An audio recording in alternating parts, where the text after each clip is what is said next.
Today on Muscle Car, the science of powder coating. Red Sled loses some weight and a ride in a 67 Corvette Stingray.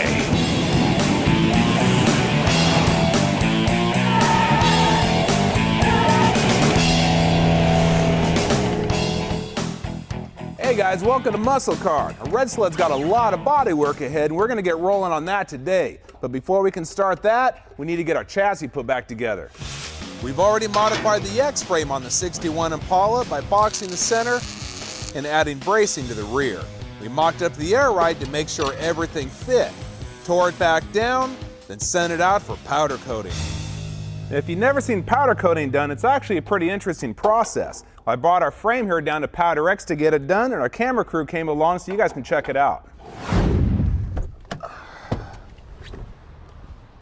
Well, here we are, Powder Express. Picked a heck of a day for this trip, huh? You must be the infamous Joey Golliver. How you doing? Nice to meet you, Rick. How you doing? Yeah, good to meet you. Well, we got a frame for you.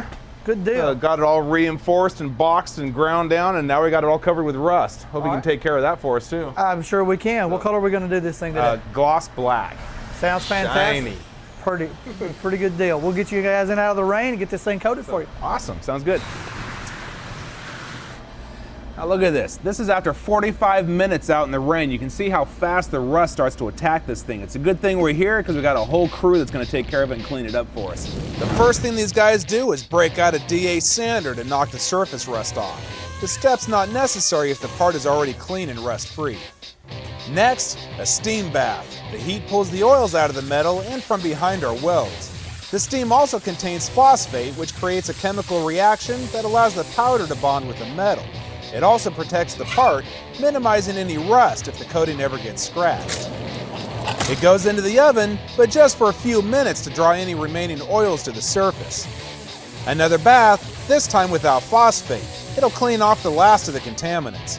And back into the oven to dry, but just for about 5 minutes. Then it goes into the powder booth. Dust off your 7th grade science knowledge, because it might come in handy here. The part being coated is grounded first. Why? Well, it's a matter of physics. The gun creates negative ions that the powder collides with, giving it a negative charge. Since negative particles are attracted to the strongest ground, they're pulled straight onto the part. Now once it's evenly coated, it goes into the 400-degree oven. It has to bake for about 40 minutes, so I caught up with Joey to get the lowdown on Powder X. Powder X is one of the leading powder coating equipment manufacturers in the country. We design and build all of our own powder coating equipment, and we sell it to individuals around the country that are looking to get into their own powder coating business. The great thing about powder that most people don't understand is that you can do basically any color with powder that you can do with liquid. There's powdered chromes, there are candies, translucents, textures. It's an endless supply of colors. You can do whatever color that you choose. I could just see the Impala with that candy pink frame.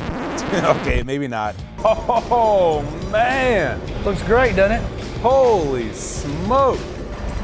You wanted gloss black. Whew, you guys are making us look good. Now, how was I gonna hold up? That's gonna hold up fantastic. We know how much damage you guys do to stuff. Say, you do know you're doing this from Muscle Car. We beat the hell out of these things. Awesome, awesome, good job. I'll get the truck, we'll get this thing loaded up.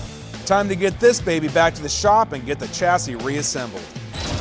Now this time the chassis is going back together for real, and we don't want this thing coming apart when we're driving down the road. So I'm going to use a few drops of Loctite on the threads to make sure that everything stays put.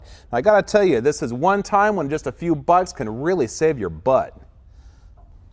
Now Impala came from the factory with drum brakes on all 4 corners, and we all know that drum brakes are weak, so stainless steel hooked us up with a major upgrade. We got 11-inch rotors on the back and 13s up front, but another cool part, the calipers are going to match our paint scheme. We decided not to use power steering, but we are going to upgrade with a close ratio steering box and linkage from Borgeson. Before we can tackle the body, we're going to roll the completed chassis in to check clearance. We knew that the first point of contact would be the new bracing in front of the rear end, so we'll have a little cutting to do under the back seats. And these box braces are in the way, so we're trimming them back too. The rear seat pans will eventually be replaced, but Brent's cutting the old ones in the right places now. That way we'll have a reference where to cut the new ones when the time comes. With the modifications done, we can check clearance one more time. This back brace clears perfectly, so we're looking good so far. All right, now's a moment of truth. We already know we have the body trim to clear those 22s at ride height, but now we need to drop it all the way down to make sure we still have clearance.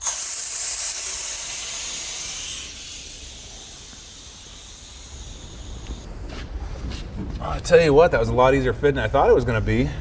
Yeah, I think we're just going to have to put a little mini tub in it. Well, maybe an inch or so? Yeah, about an inch. Like do that and re-radius the wheel wells here a little bit. I think we got it. Yeah. Oh, sweet. Cool. Cool. Well, our parts showed up just in time because we're ready to start cutting the Swiss cheese out of this thing. So we're going to get the rest of the parts unpacked and attack this thing with a plasma, so stick around. Coming up, the bottom drops out of the 61 Impala and Rick's rusty rocker repair.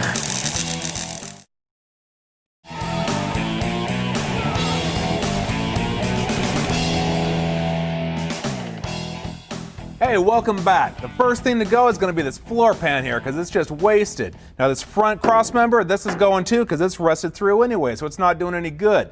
The rear brace, I'm going to keep that in place just to hold the body together while I work on it. The quickest way to get the majority of the junk metal cleared out is with one of my favorite tools, the plasma cutter. I even use it to cut out a little souvenir to hang on the wall.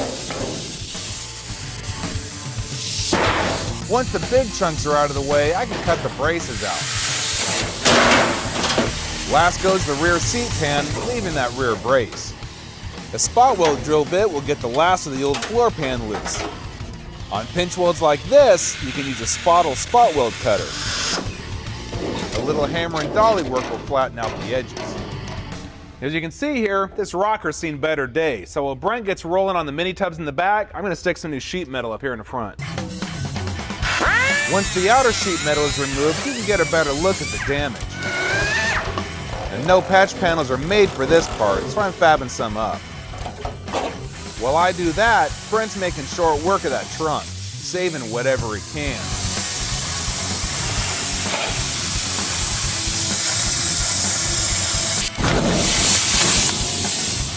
The trunk latch is all right, so it's a keeper. Unfortunately, well, not much else is worth saving. Looks like we better order some more sheet metal. You know, a rusty car is a lot like a box of chocolates. You really don't know what you got till you get into it. Well, I got into this one and it's a lot worse than I thought, and that means my patch panels are going to be a lot bigger. The trick here is to take your time and make sure your patch panels are accurate to the originals. Since I'm dealing with a fender mount also, any variance from the stock location, well, that's going to mean that our fender won't line up.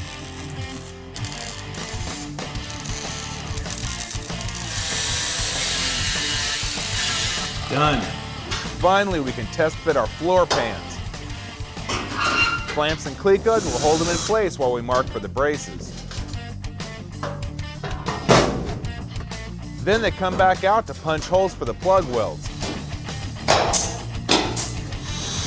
Now only the ends are available for the front brace, so they're welded in place first, then the original is measured, marked, and chopped up to fill the gap.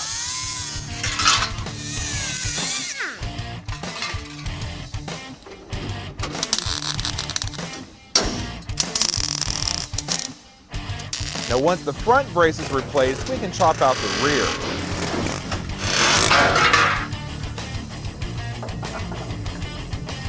With the new one in, we can move on. The floor pans go in for the last time, and more clecos and clamps will hold everything in place while it becomes a permanent part of our Impala.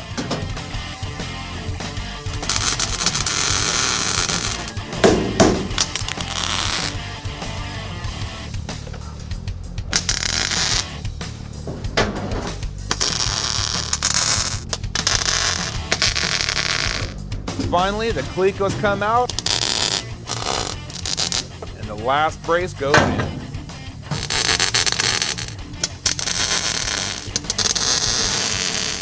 Hey man, the floor's looking awesome. Appreciate it. Sweet. Well, I know you're anxious to get on the rear tubs on this thing, so if you want, I'll tackle this side and you can get on the back. Sounds good to me. Well, hey, Red Sled's made a lot of progress today, but man, we still got a long ways to go, so stick around. Did the 67 Stingray mark the end of an era for vets? Decide for yourself after the break.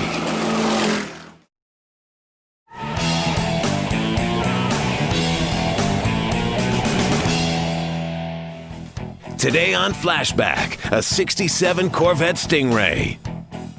You ever wonder where the name Corvette comes from? Well, I'll tell you. Corvette is a class of lightly armored warships. They're known for their speed and agility, and that's an accurate description for the 67 Stingray with an original 427 big block under the hood. One look at that mean Stinger and you know this bad boy is ready for battle. This vet is owned by Milton Robson. He's an avid car collector, and it was fully restored in the mid-'80s with all NOS parts. In 1967, it cost $5,604.10, and now it's worth over a couple $100,000. The 427 boasts 435 horsepower and 460 foot-pounds of torque. This thing burns up the road and goes from 0 to 60 in 5.6 seconds. What does Milton love about his 67 Stingray? 67 is just looks and horsepower. The bolt-on wheels, the side pipes, I mean things that draw your eyes to the car. That's just really improved it over the 63, 64, 5s. Joe Steinmetz maintains and restores Milton's cars, and he gladly took this vet out for a spin. That feels awesome, man. You just go down the road, be rolling around 30, 40 miles an hour, just cruising, and decide to mat it, it's on. That's the thing about the little tires and the big motor. You can do a lot of damage and have a lot of fun. Now to many, the 67 was the pinnacle of achievement for the Corvette brand. The Corvette was born in 1953, the brainchild of GM's chief designer, Harley Earl. Its all fiberglass body was a first for an American-made car, and every Corvette since then has followed that formula. People quickly fell in love with the style, but they weren't so hot about the paltry 150-horse six-banger truck motor under the hood. By 1954, the Corvette was losing ground to Ford's two-seater T-Bird, and only about 700 were sold in 1955. The man who saved it was GM engineer Zora Arcus Duntov, who dropped in a V8 engine coupled with a 3-speed transmission, boosting the horsepower to 195. 63 saw a complete revamp by GM designer Bill Mitchell in the introduction of the Stingray moniker. The second generation of Corvettes would last until 67. In this time span, many refinements were made, including independent rear suspension, side exhaust pipes, four-wheel disc brakes, and the killer 427 V8 with a raised hood scoop. Back in its day, if you've seen the Stinger and the blackness, you better look out. Part of those 435 horses were derived from the triple Holley two-barrel carburetors known as the Tri-Power. They were introduced in 1967. Now this system was capable of sucking in 1,000 cubic feet of air a minute. The cost for this option was $437.10, which meant about $1 per horsepower. Not bad. Some other changes in 67 were the optional bolt-on alloy wheels, functional 5-slotted side fender vents, and a parking brake relocated between the seats. Pretty handy. The 67 still had plenty of chrome to go around, and of course those aerodynamic retractable headlights.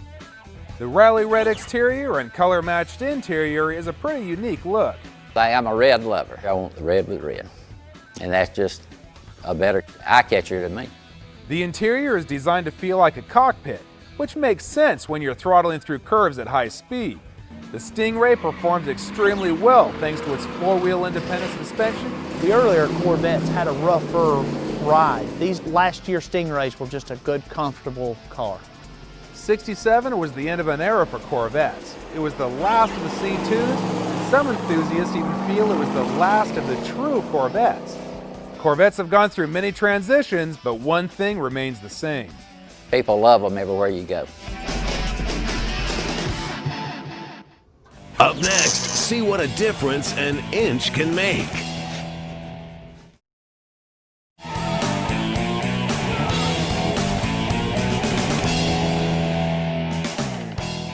Well, the front floor pans are in, welded solid and looking killer, and that means we get to turn our attention back to these rear tubs. Now, Brent's already got the trunk cut out and all the bracings out of the way. So what's the plan on the rear end here? I'm figuring just taking an inch out of both sides.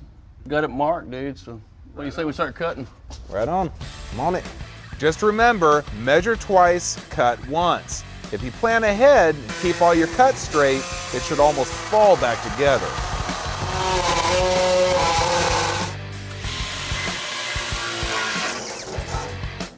An air saw with a wide blade is used for the first cuts.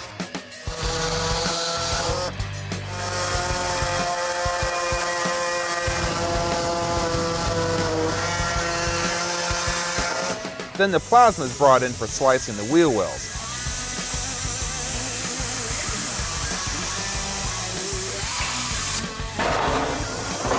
And once the section is cut loose, a grinder will clean up the edges.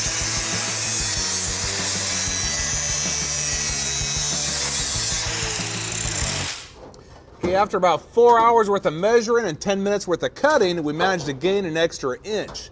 So now what we need to do is get this thing tacked in place and start filling in the gaps. With the tub tacked back in place, we can build the filler strip.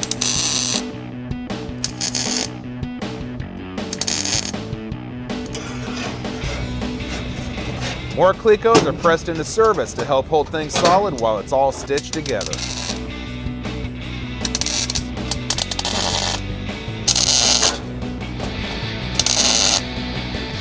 Well, we got one tub in, we got one more to go here. Now, Red Sled's got a lot of hours left in the shop, but unfortunately for this week, we're out of time. But check us out next week because we're going to be rolling in a whole new project. But for now, we're out of here.